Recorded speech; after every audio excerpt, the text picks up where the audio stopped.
లక్ష్మి, మీరు Ooty guest house దిగ్గానే నాకు phone చేయండి. ఆశ, అక్కడ మీరు ఏ భయం లేకుండా ఉండొచ్చమ్మా.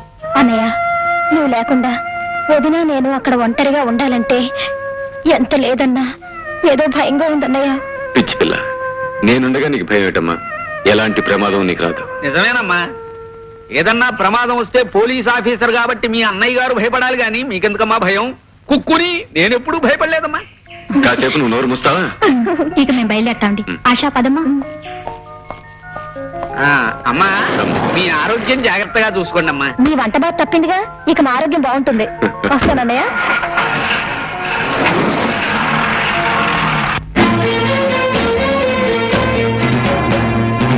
కేశవ తన భార్యని చెల్లెల్ని ఇక్కడి నుంచి దూరంగా పంపించి నా నుంచి తప్పించాననుకుంటున్నాడు ఆ విజయ్.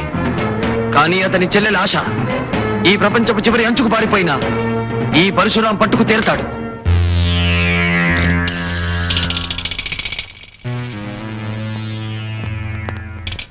హలో మిస్టర్ విజయ్, నీ డీరెస్ట్ ఫ్రెండ్ పరశురాముని మాట్లాడుతున్నాను. నీకు ప్రాణానికి ప్రాణమైన నీ చెల్లెల్ని అర్జెంటుగా పాడు చేయాలని ఆశపడుతున్నాను. నువ్వేం మాట్లాడు. బాయ్. హలో, నేనేనండి. క్షేమంగానే చేరాం. ఆశ భయం లేకుండా ఉంటుందిగా లక్ష్మి? ధైర్యంగానే ఉంటుంది.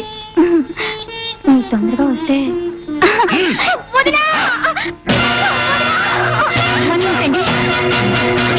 లక్ష్మి, లక్ష్మి,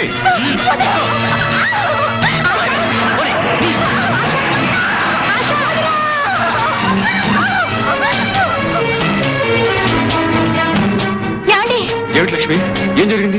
ఎందుకలా అర్చావు? ఏమండి, ఎవరి నుంచి తప్పించుకోవాలని ఇంత దూరం వచ్చాము. ఆ నీచుడు పరశురాం ఆశను ఎత్తుపోయాడండి. నువ్వేం కంగారు పడకు, నేను వెంటనే బయలుదేరి వస్తున్నాను.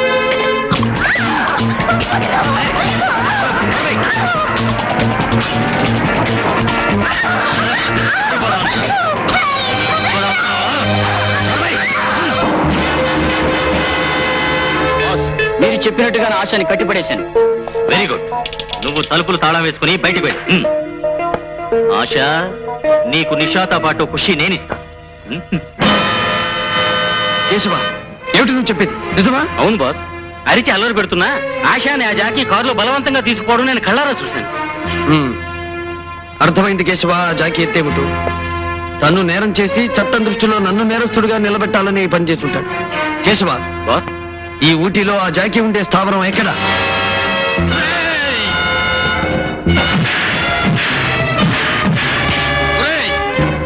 నా పేరు చెప్పుకుని పాడు పనులు చేయాలని ఆశపడితే నీకేగతి పడుతుందో చూడరా.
నీ బ్రతుకుని నా చేతుల్లో బంధించడానికి తీసుకొచ్చాను. నీకు దండం పెడతాను, దయచేసి నన్ను వదిలే. నువ్వు దండం పెడితే జాలి పడ్డానికి నేను దేవుణ్ణి కాను. ఇంతకాలం నిన్ను వెంటాడి వేటాడి వేధించి ఆ జాకిని చావుగొట్టి నిన్ను పట్టుకొచ్చింది వదిలేయడానికి కాదు, నీ మీద నా కసి కక్ష తీర్చుకోవడానికి. అంటే అంటే నేనేం చేస్తాను? త్వరలో నువ్వే చూస్తావుగా.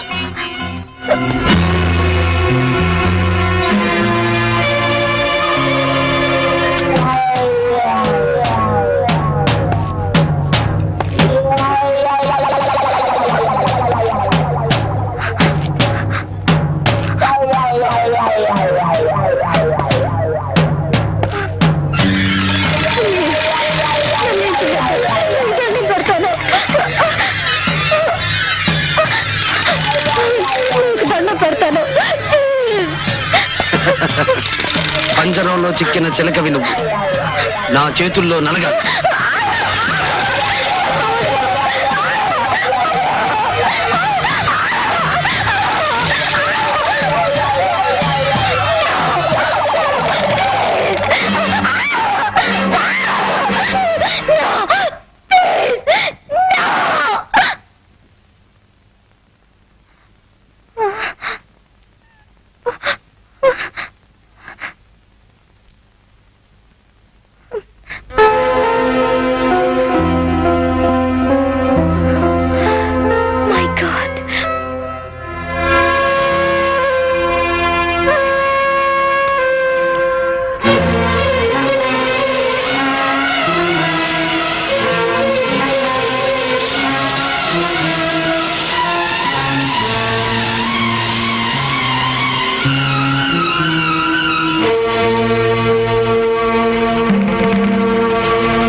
ఆశ, ఆ రక్తం ఏమిటి?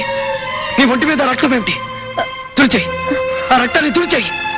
మల్లె పువ్వు లాంటి ఆడదాని ఒంటి మీద ఎర్రటి రక్తం నా కళ్ళబడితే నన్ను రక్షించడం కోసం తన ప్రాణాన్ని త్యాగం చేసిన క్షణంలో నా రాత బాటతో వేసిన కేక నా గుండెల్లో మారుమోగుతుంది. ఆశ, మారుమోగుతుంది. రాధా? రాధెవరు? ఒకప్పటి నా అమాయకమైన బ్రతుకులు రంగుల హరివిల్లు నా రాధ.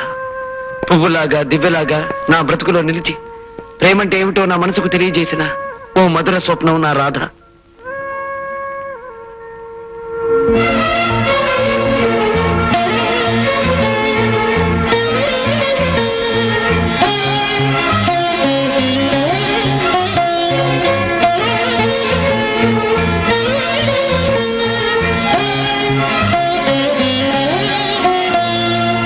జీవితాంతం కలిసి ఉండాలని భగవంతుని ఎదుటి దండలు మార్చుకున్న మేము గుడిలోంచి బయటకు అడుగు పెట్టిన మరుక్షణంలో ఓ దుర్మార్గుడి తుపాకీ గుండు నా రాధను నాకు దూరం చేసింది. రాధ మరణంతో రాముగా అమాయకంగా బ్రతికే నేను పరశురాముడిగా పాషాణంగా మారిపోయాను. అప్పటికి నీతిని నిజాయితీని నమ్ముకున్న నన్ను రూపాయలకు అమ్ముడుపోయే ఒక ఆడదాని కారణంగా మీ అన్నయ్య నాకు నేరస్తుడని ముద్ర వేశాడు. దాంతో మానవుడి నుంచి రాక్షసుడిగా మారిపోయాను. ఆశ, విజయ్ నా ప్రాణానికి ప్రాణం. నా బాధకి తను ఓదార్పుగాను, నా కష్టానికి తను సహాయంగాను ఉండే విజయ్ నన్నేమడిగినా ఇవ్వడానికి నేను సిద్ధం. రే రాము, నీ గుండెకొస్తే చట్టానికి ఇవ్వరా అని అడిగితే ఆనందంగా ఇవ్వగలను. ఆశ, ఆనందంగా ఇవ్వగలను. అలాంటి ఆత్మీయుడు నన్ను అర్థం చేసుకోకుండా లేని అపరిందని నానెత్తిని వేశాడు. అందుకే విజయ్ మీద కోపంతో నిన్ను పాడు చేయాలనుకున్నా. కానీ ప్రేమమూర్తి అయిన నా రాధ ముమ్మూర్తులా నీలా ఉండేది. నిన్ను చూస్తే నా రాధే గుర్తుకొచ్చి నీకు అన్యాయం చేయడానికి నా మనసు ఒప్పుకోలేకపోతుంది. ఆశ, నేను నిర్ణయానికి వచ్చాను. విజయ్ని కలిసి నా మనసులో ఉన్న కాస్త కోపం వాడి మీద చూపిస్తాను. నిన్ను మాత్రం ఏమీ చెయ్యను.